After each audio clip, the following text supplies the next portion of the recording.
Hello everyone, मैं हूँ साक्षी और मैं आपको करवा रही थी क्लास 10th का चैप्टर नंबर 9 जिसका नाम है एप्लीकेशंस ऑफ ट्रिग्नोमेट्री। तो हम लोग अभी तक अपना बेसिक सारा ख़त्म कर चुके हैं। जो भी उसमें कंसेप्ट थे सारे कंसेप्ट मैं आपको अच्छे से करा चुकी हूँ और कल के लेक्चर में हमने स्टार्ट कर दी थी अपनी क्वेश्चन आंसर्स की सीरीज़। ओके, एनसीईआरटी के क्वेश्चन आंसर्स हम सोल्व कर रहे हैं, उसकी सीरीज़ हमने स्टार्ट की थी। अब हम करेंगे अपना अगला क्वेश्चन। जिसने अभी तक भी वो बेसिक के लेक्चर्स नहीं लगाए हैं वो लेक्चर जाके लगाइए। उसी के बाद ये कहानी जो है क्वेश्चंस की आपको अच्छे से समझ में आएगी। ऐसा नहीं है कि ये समझ में नहीं आएगी, बिना देखे समझ में आएगी, बट अगर वो देख लोगे तो ये ज़्यादा अच्छे से समझ में आएगा। चलिए तब क्वेश्चन करते हैं। देखो क्वेश्चन यहाँ पे लिखा हुआ है। क्वेश्चन क्या है हमारे पास? A kite is flying at a height of 60 metre above the ground. Kite तो सभी ने फ्लाई किया होगा ना। काइट फ्लाई करते हैं हम, कैसे फ्लाई करते हैं? ऐसे, ये जा रही है हमारी काइट, यहाँ हम खड़ी है, काइट उड़ा रहे हैं, ऐसे ही उड़ाते हो काइट। तो काइट की कहानी जब हम देखेंगे, सबसे पहले मैंने आपको क्या बताया, सबसे पहले अपने स्टेटमेंट देखिए कि स्टेटमेंट क्या है, स्टेटमेंट में बोला क्या क्या गया है, गिवन क्या है, उसको एनालाइज कीजिए अच्छे से।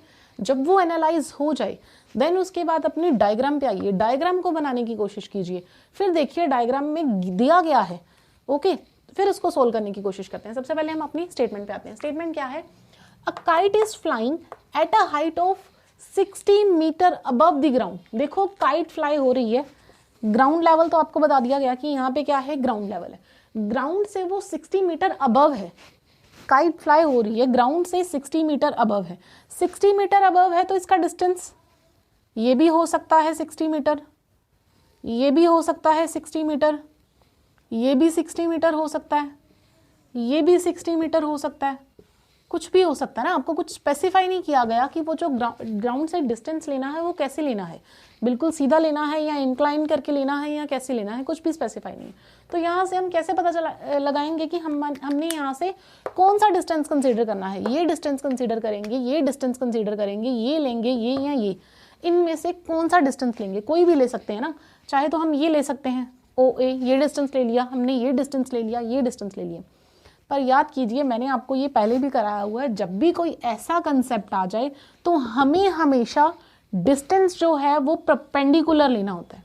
हमेशा कौन सा डिस्टेंस लेते हैं हम? परपेंडिकुलर। तो इस केस में भी हम क्या करेंगे? परपेंडिकुलर डिस्टेंस ही कंसीडर करेंगे कि ग्राउंड लेवल से वो जो काइट है, हमारी काइट उड़ रही है, जो वो कहाँ उड़ रही है? 100 metre above the ground level, that is perpendicular distance की बात हो रही है।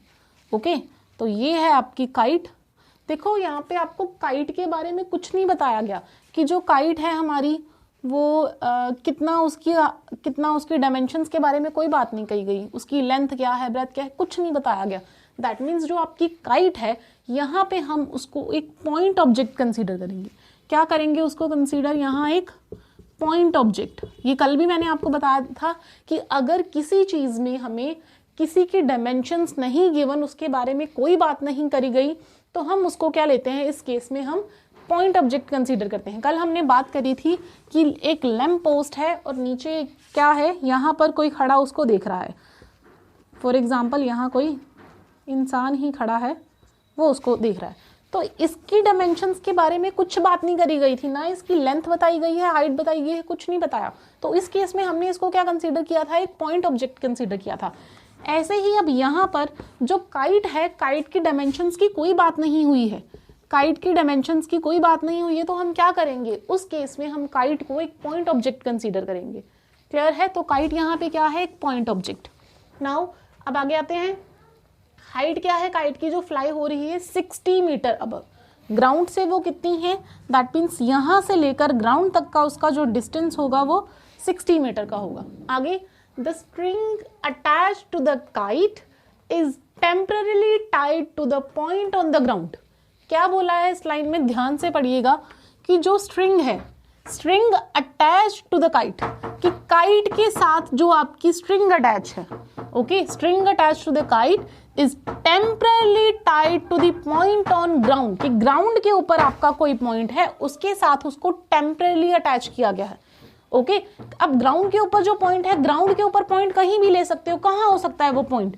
ये लो, ये भी ग्राउंड के ऊपर पॉइंट है, इसके साथ अटैच कर दिया इसको, ये भी ग्राउंड के साथ पॉइंट है, इसको अटैच कर दिया यहाँ पे, और ये सारी की सारी आपको ग्राउंड ही है ना, तो लो यहाँ पर इसको अटैच कर दिया, यहाँ पर अटैच कर दिया।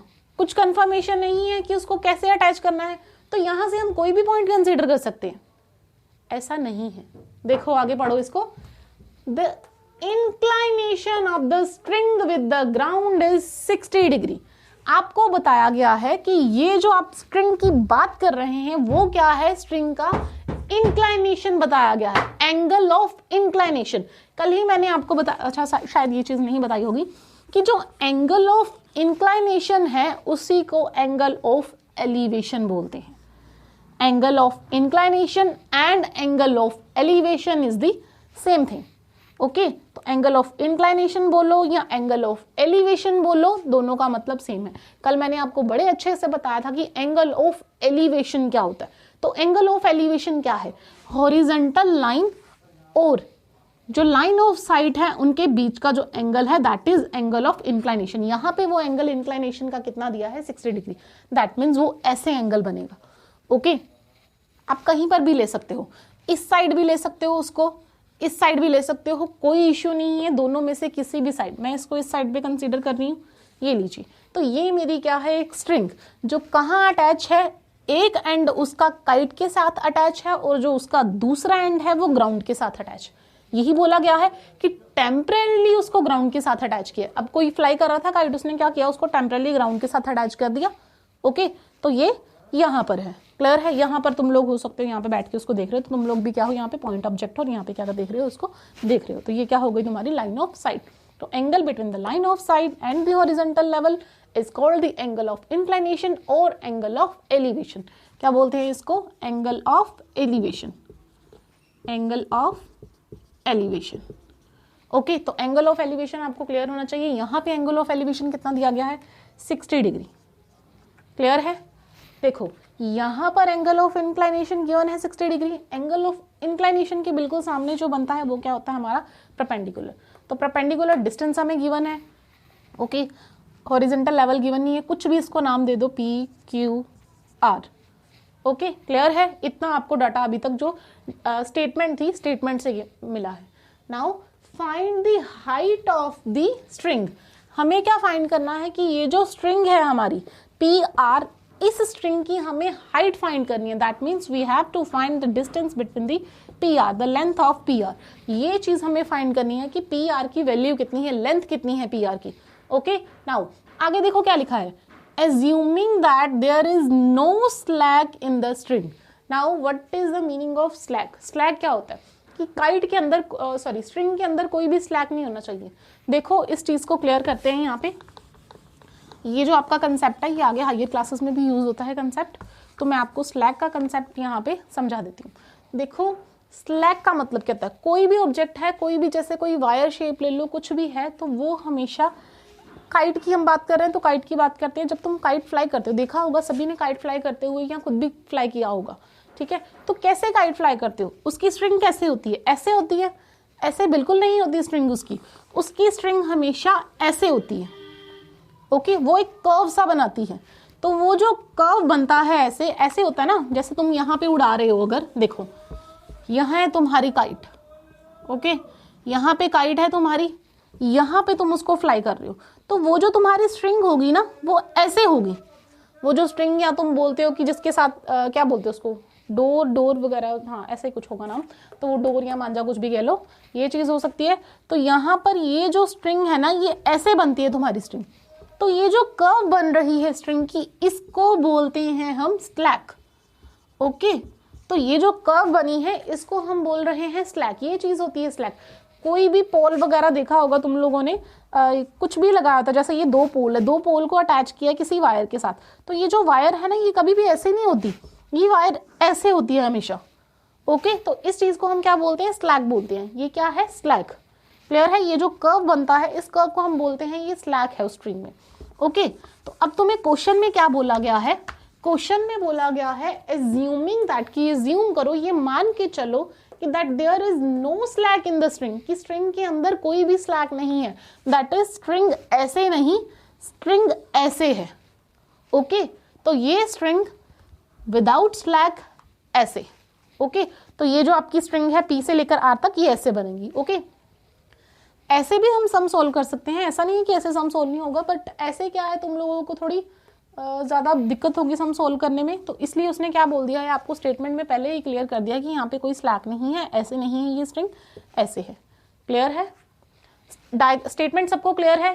क्या क्या गिवन था उसमें? काइट एक फ्लाई हो रही है जिसकी हाइट कितनी है, 60 मीटर है अबव द ग्राउंड, और जो स्ट्रिंग है अटैच की गई है काइट के साथ और टेम्परेली उसको ग्राउंड के साथ अटैच कर दिया है, और इंक्लिनेशन एंगल जो है वो 60 डिग्री का गिवन है। हाइट फाइंड करनी है हमें, किसकी? काइट की हाइट फाइंड करनी है, और ये एज्यूम करके चलना है कि वहां पर कोई भी स्लैक नहीं है। ओके, अब बनाते हैं हम अपनी डायग्राम। ओके, तो ये जो डायग्राम है मैंने आपको पहले भी बोला, आप इस साइड भी बना सकते हो, इस साइड भी बना सकते हो, चॉइस इज योर्स। ओके, आपकी चॉइस है, आप किसी भी साइड पे बनाओ, कोई इश्यू नहीं है, दोनों साइड से आपकी जो डायग्राम है वो सही होगी। क्लियर? चलिए अब बनाते हैं हम अपनी डायग्राम। क्या था? काइट थी हमारे पास, हॉरिजॉन्टल लेवल था। ओके, नाउ ये हमें फाइंड करना था अपना डिस्टेंस, एंगल ऑफ इंक्लिनेशन हमें 60 डिग्री गिवन था, काइट की हाइट गिवन है हमें 60 मीटर, तो यहाँ से लेकर यहाँ तक की हमारी जो वैल्यू थी वो 60 मीटर थी। ओके, काइट की जो लेंथ है ग्राउंड के साथ वो 60 मीटर है, हमने माना इसको PQR। ओके, नाउ अब हमारा काम क्या होता था, हम सबसे पहले क्या चेक करते थे कि हमें गिवन क्या क्या चीज़ें हैं। गिवन है हमें एक PQ यहाँ पे क्या बन रहा है, एंगल के बिल्कुल सामने वाली जो साइड होती है उसको हम कौन सा नाम देते हैं? परपेंडिकुलर। दैट मीन्स जो PQ है वो किस चीज़ का काम कर रहा है, यहाँ पे हमारे ट्राइंगल के अंदर परपेंडिकुलर का काम कर रहा है। ये 90 डिग्री का एंगल बन रहा है, 90 डिग्री के बिल्कुल सामने वाली जो साइड होती है उसको हम क्या बोलते हैं? हाइपोटेन्यूज बोलते हैं। ओके, तो मैंने आपको कल भी जब सम्स करवाए थे, प्रॉब्लम सम कराए थे, वर्ड प्रॉब्लम करवाई थी, तो मैंने आपको क्या बोला था? सबसे पहले देखो कि जो बेसिक हमारे पास बेसिक कौन कौन सी टी रेशियोज थी? Sine theta, cos theta and tangent theta, यही तीन हमारे पास बेसिक टी रेशियोज हैं। अगर इन तीन बेसिक टी रेशियोज में से कोई टी रेशियो आपकी अप्लाई हो रही है तो सबसे पहले उसी को अप्लाई कीजिए। ओके, तो सबसे पहले हम देखेंगे हमें यहाँ पे गिवन क्या है और हमें फाइंड क्या करना है। देखो किस किस की बात हो रही है, एक हमें यहाँ पे परपेंडिकुलर गिवन है और दूसरी बात किसकी हो रही है? निकालना क्या है? हमें हाइपोटेन्यूज निकालना है। तो परपेंडिकुलर और हाइपोटेन्यूज इन दो चीजों की बात हो रही है, तो इन दो चीजों से रिलेटेड हमारे पास कौन सी टी रेशियो है पहले ये चेक कीजिए। देखो टेंजेंट थीटा की बात करें तो वो P और B होता है, तो ये वाली नहीं ले सकते हम क्योंकि इसमें P तो आ रहा है पर B नहीं आ रहा, क्योंकि इसमें H की बात हो रही है, हाइपोटेन्यूज की बात हो रही है। दैट मीन्स ये जो टेंजेंट थीटा वाली रेशियो थी ये हम नहीं ले सकते। दूसरी कॉस थीटा वाली रेशियो, कॉस थीटा में बात होती है बेस और हाइपोटेन्यूज की, तो यहाँ पे हमारे पास हाइपोटेन्यूज तो है पर बेस की बात नहीं हो रही, हमारे पास परपेंडिकुलर की बात हो रही है। दैट मीन्स ये वाली रेशियो भी हम कंसिडर नहीं करेंगे। अब कौन सी रेशियो बची है हमारे पास? Sine theta. साइन थीटा क्या होता है? P/H, that is perpendicular upon hypotenuse. तो यही दो टर्म्स हमारे पास हैं, परपेंडिकुलर और हाइपोटेन्यूज। तो दैट मीन्स यहाँ पर हम जो अपनी टी रेशियो से काम करेंगे वो कौन सी टी रेशियो होगी? वहां हम अपनी साइन थीटा वाली टी रेशियो से बात करेंगे। क्लियर है? तो यहाँ पे हम किस टी रेशियो से बात करेंगे? अपनी साइन थीटा से, बिकॉज साइन थीटा हमारे पास होता है परपेंडिकुलर अपॉन हाइपोटेन्यूज। तो sine theta equals to perpendicular upon hypotenuse. Okay, now अब देखो इसमें से हमें क्या क्या गिवन है और हमें फाइंड क्या करना है। साइन थीटा, थीटा की वैल्यू हमें यहाँ पे कितनी गिवन है? 60 डिग्री। दैट मीन्स जो एंगल है, एंगल हमें 60 डिग्री गिवन है, तो यहाँ पे फिल कर दीजिए sine 60 degree equals to perpendicular upon hypotenuse. अब परपेंडिकुलर की वैल्यू हमें गिवन है 60 मीटर, तो फिल कीजिए यहाँ पे परपेंडिकुलर की value 60 metre upon H। H की वैल्यू हमें फाइंड करनी है, दैट मीन्स H की वैल्यू ऐसे ही रहेगी एज इट इज। यहाँ तुम लोग H की वैल्यू PR भी लिख सकते हो। ओके, तो यहाँ पे H कितना है हमारा? PR। क्लियर है? ये वैल्यू आ गई। अब क्रॉस मल्टीप्लीकेशन कीजिए, PR equals to 60 upon sine 60 degree, 60 upon sine 60 degree. Now अब टेबल अगर तुम लोगों ने पुराना लेक्चर लगाया है तो याद होगा कि टेबल में साइन 60 डिग्री की वैल्यू क्या होती है। साइन 60 डिग्री की वैल्यू क्या थी?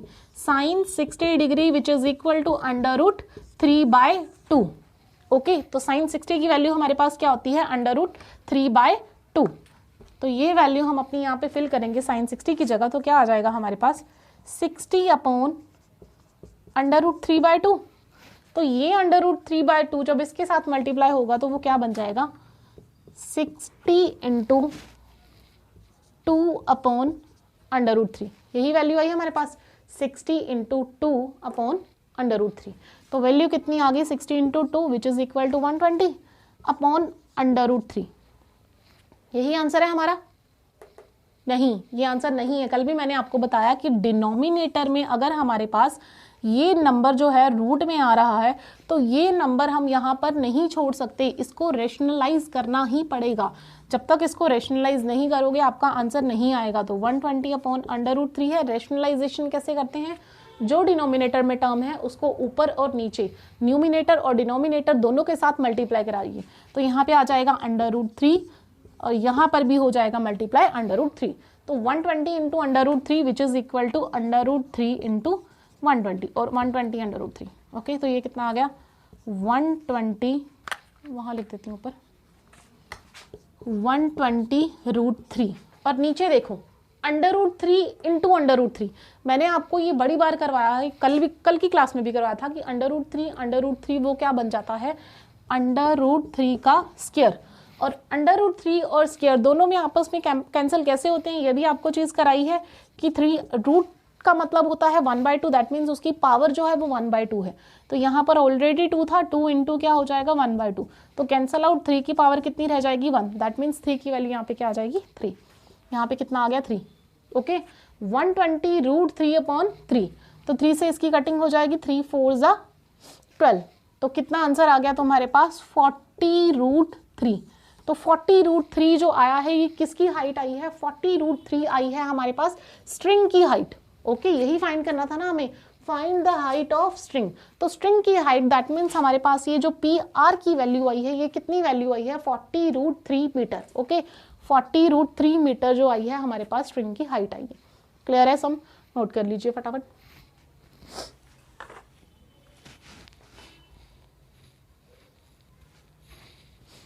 चलिए, तो अगला सम करते हैं हम।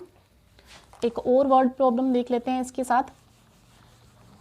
आई होप ये तुम सबको समझ में आया होगा। देखो, सबसे पहले हमें करना क्या है, हमारा काम क्या होता है, सबसे पहला काम होता है हमें देखना स्टेटमेंट पे हमें गिवन क्या है। स्टेटमेंट को अच्छे से रीड करो, समझने की कोशिश करो स्टेटमेंट में गिवन क्या क्या है।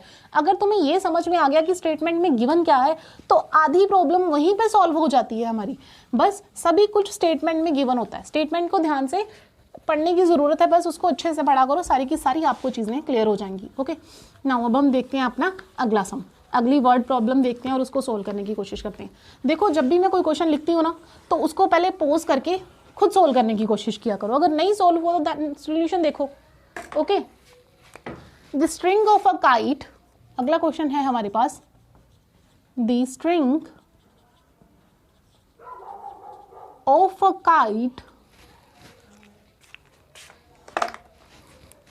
the string of a kite is 100 meter long and 100 meter long and it makes an angle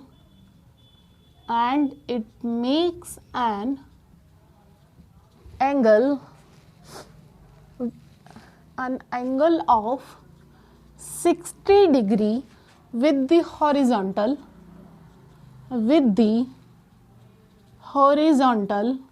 statement को ध्यान से पढ़ना, सब समझ में आएगा। With the horizontal, find the height of the kite, find the height of the kite, find the height of the kite, assuming that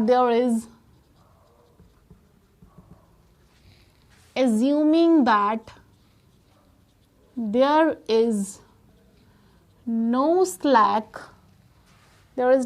in the string। अब देखो, स्टेटमेंट को पढ़ो। सबसे पहला हमारा काम क्या होता है, जैसे ही हमने कोई वर्ड प्रॉब्लम देखी सबसे पहले उसको क्या करो, फटाफट उसकी स्टेटमेंट को पढ़ने की कोशिश करो कि स्टेटमेंट में क्या क्या गिवन है। देखो, स्टेटमेंट में तुम लोगों को, जब हमने पिछला अभी लास्ट वर्ड प्रॉब्लम अपनी सॉल्व की है उसमें हमने स्टार्टिंग में बताया था काइट इज फ्लाइंग। यहाँ पर ऐसा कुछ नहीं लिखा काइट इज फ्लाइंग, तो how can you assume that the kite is flying और नॉट। तो कैसे पता चलेगा आपको कि काइट जो है वो उड़ रही है या नहीं उड़ रही। बात तो काइट की हो रही है, बट ये नहीं बताया गया आपको कि जो काइट है वो फ्लाई कर रही है कि नहीं कर रही। तो देखो ये हम कैसे पता चला लगाएंगे यहाँ से, the string of a kite is 100 metre long. Kite की जो स्ट्रिंग है वो क्या है, 100 मीटर लॉन्ग है। काइट की स्ट्रिंग हमें दे रखी है यहाँ पे 100 metre long. Okay, now it makes an angle of 60 degree with the horizontal. और ये भी आपको बताया गया है कि जो काइट की स्ट्रिंग है वो 60 मीटर लॉन्ग है। 60 मीटर लॉन्ग है काइट की string. And find the height of the kite assuming that there is no slack in the string, कि स्ट्रिंग के अंदर कोई भी स्लैक नहीं है। देखो the string of a kite is 100 metre long. Suppose here is the string of kite, okay, and this is the kite. Again kite की dimensions के बारे में कोई बात नहीं करी गई, तो हम क्या मानेंगे यहाँ पे कि जो हमारी काइट है वो क्या है, kite is again a point object. Kite is again a point object. Wait a minute, guys. Okay, kite is again a point object.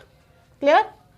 कि जो काइट की स्ट्रिंग है वो कितनी है, 100 मीटर। देखो अगेन अब यही बात आ गई, जो काइट की स्ट्रिंग है वो कैसे लेनी है, ऐसे लेनी है या ऐसे लेनी है, वो आगे चल के यहाँ पे क्लियर हो जाएगा। पूरी स्टेटमेंट पढ़ते हैं।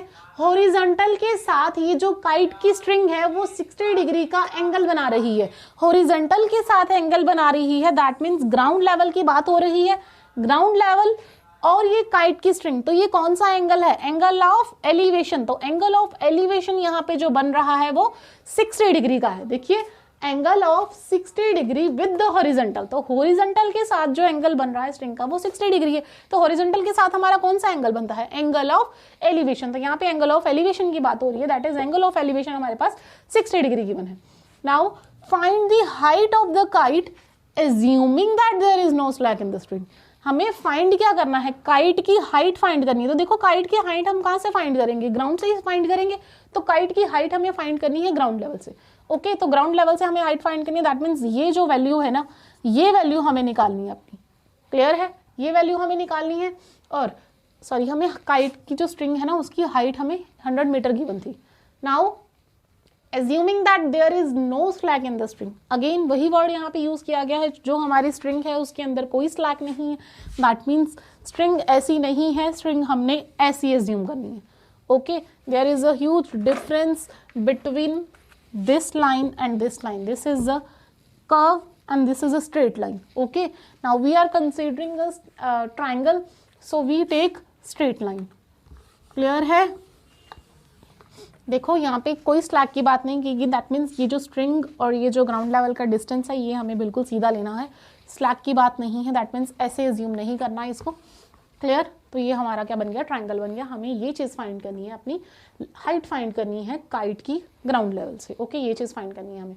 नाउ डायग्राम बना लेते हैं एक अच्छी सी, और उसके बाद हम स्टार्ट करते हैं अपना प्रॉब्लम। ओके, चलो आ जाओ। आई होप तुम लोगों को ये स्टेटमेंट क्लियर होगी। देखो यहाँ पर थी तुम्हारी काइट। देखो मैं तुम लोगों को पहले भी बता चुकी हूँ कि ये जो चॉइस है कि हमारा जो ट्राइंगल है वो किस साइड पे बनेगा, इस साइड या इस साइड, वो तुम्हारी खुद की चॉइस है, जैसे मर्जी तुम लोग बना सकते हो। ओके, एंगल दिया गया है हमें 60 डिग्री। देन ये हाइट हमें फाइंड करनी है, कुछ भी ले लीजिए, PQR। ओके, तो PQR हमने एज्यूम किया, PQ की वैल्यू हमें निकालनी है। ये एंगल 90 डिग्री का है। क्लियर? और स्ट्रिंग की लेंथ हमें दी हुई है 100 मीटर। क्लियर? नाउ ये जो एंगल बन रहा है इसकी बिल्कुल सामने वाली साइड, दैट इज PQ है, वो हमें क्या गिवन है, PQ हमें परपेंडिकुलर गिवन है। PQ क्या है, परपेंडिकुलर। ओके, 90 डिग्री के बिल्कुल सामने वाली साइड दैट इज हाइपोटेन्यूज। तो PR जो है वो क्या गिवन है, हमें हाइपोटेन्यूज गिवन है। और RQ क्या है, बेस है। बेस की समय यहाँ प्रॉब्लम में कुछ बात नहीं हुई। तो सबसे पहले सोल्यूशन को स्टार्ट करने से पहले हम क्या चेक करते हैं कि हम लोगों को गिवन क्या क्या है और फाइंड क्या करना है। तो देखिए इसमें गिवन क्या है, इसमें एक तो हमें एंगल गिवन है, एंगल ऑफ एलिवेशन। क्या गिवन है, एक हमें angle of elevation, angle of elevation given है हमें 60 डिग्री। ओके, एक हम लोगों को गिवन है हाइपोटेन्यूज। हाइपोटेन्यूज दैट इज हम इसको लिख सकते हैं PR। तो PR की जो वैल्यू है दैट इज हाइपोटेन्यूज जो हमें गिवन है वो कितना गिवन है, PR equals to 100 metre. Okay, और क्या चीज हमें गिवन है, और हमें कुछ नहीं गिवन, सिर्फ हमें फाइंड करना है पी क्यू। पी क्यू क्या है, यहाँ पे परपेंडिकुलर की वैल्यू गिवन है, तो परपेंडिकुलर हमें फाइंड करना है। सबसे पहले देखिए यहाँ पे कौन सी ट्रिग्नोमेट्री रेशियो हम अप्लाई करें कि हमारा जो प्रॉब्लम है वो इजीली सोल्व हो जाए। तो कौन सी ट्रिग्नोमेट्री रेशियो यहाँ पे अप्लाई हो रही है, देखो क्या क्या गिवन है, परपेंडिकुलर और हाइपोटेन्यूज की बात हो रही है, तो परपेंडिकुलर और हाइपोटेन्यूज से रिलेटेड हमारे पास कौन सी टी रेशियो होती है, परपेंडिकुलर और हाइपोटेन्यूज से रिलेटेड हमारे पास एक ही टी रेशियो होती है, और वो कौन सी टी रेशियो है, वो टी रेशियो है हमारे पास साइन थीटा। ओके, एक साइन थीटा और एक और होती है जिसको हम बोलते हैं कोसिकन थीटा। कोसिकन थीटा भी तो h अपॉन पी होता है ना, तो हम इन दोनों में से कौन सी लेंगे, मैंने आपको बोला हुआ है कि जो साइन थीटा है वो हमारी बेसिक टी रेशियो है, तो जब हमारा बेसिक टी रेशियो से काम हो रहा है तो हम रेसिप्रोकल वाली क्यों उठाएं। ओके, तो हम किससे काम करेंगे यहाँ पे, अपनी बेसिक टी रेशियो से, और बेसिक टी रेशियो यहाँ पे कौन सी है, हमारी साइन थीटा, तो किससे काम करेंगे हम, अपना साइन थीटा से instead of cosecant theta. Clear. Now sine theta, theta यहाँ पे हमें कितना गिवन है, 60 degree, sine theta equals to P upon H, value हमें गिवन है थीटा की वैल्यू 60 डिग्री, तो क्या आएगा यहाँ पे sine 60 degree equals to, P की वैल्यू गिवन है, पी की वैल्यू नहीं गिवन, पी हमें फाइंड करना है, P Q that is height of the string from the ground level, वही चीज हमें फाइंड करनी है। ओके, तो यहाँ पे पी की जगह लिख लीजिए P Q upon H, H की वैल्यू हमें 100 गिवन है। क्लियर है यहाँ तक, sine theta equals to P Q upon 100, value किसकी चाहिए, पी क्यू को उसी साइड पे रहने दीजिए, 100 into sine 60 degree which is equal to P Q, यही वैल्यू फाइंड करनी है। पी क्यू की वैल्यू कितनी आ गई, 100 साइन 60 डिग्री, तो पी क्यू की वैल्यू हमारे पास आ गई 100 इंटू, अब साइन 60 डिग्री, साइन 60 की वैल्यू कितनी होती है हमारे पास, sine 60 which is equal to √3/2। देखो वैल्यूज याद कर लो, टेबल को अच्छे से, ट्रिक मैंने आपको बता दी है उसको कैसे लर्न करना है, तो उस चीज को लर्न कीजिए, फिर अपना यहाँ पे कोई भी आपको प्रॉब्लम नहीं होगी, किसी भी सम में आपको कोई किसी तरह की प्रॉब्लम नहीं होगी। 100 इंटू साइन 60 डिग्री, तो साइन 60 की वैल्यू है हमारे पास √3/2, तो √3/2 वैल्यू कितनी आ गई, P Q equals to 50 √3, sorry 50 के ऊपर भी रूट लगा दिया मैंने, तो वैल्यू कितनी आ गई आपके पास 50√3 मीटर। ओके, तो ये वैल्यू आपके पास आ गई है। अगर इसको आप आगे सोल्व करना चाहो तो सोल्व कर सकते हो, कई बुक में जो आंसर है वो ऐसे गिवन होते हैं, तो √3 की वैल्यू होती है, √3 की वैल्यू होती है 1.732, तो रूट की वैल्यू यहाँ पे फिल कीजिए, √3 की वैल्यू 1.732, 50 इंटू 1.732 कीजिए, वो आपका आंसर आ जाएगा। ओके, अगर यहाँ तक भी छोड़ोगे तो कोई दिक्कत नहीं है, सम आपका ठीक है यहाँ पे भी। ओके, तो ऐसे सम करके आइए, पेपर में नंबर आपको मिल जाएंगे पूरे, कोई टेंशन नहीं है। ठीक है, तो ये आपका सम जो आपका सॉल्व हो गया। ओके, तो हाइट हमने निकालनी थी, किसकी हाइट निकालनी थी, हमने काइट की फ्रॉम द ग्राउंड लेवल। देखिए यही फाइंड करना था ना हमने, find the height of the kite from the ground level, तो हाइट फाइंड करनी थी हमने ग्राउंड लेवल से, वो हमने फाइंड कर दी है। वो हाइट कितनी आई है, 50√3 मीटर्स। ओके, क्लियर है। आज के लिए इतना ही, नेक्स्ट क्लास में हम इसके और सम्स देखेंगे। Thank you.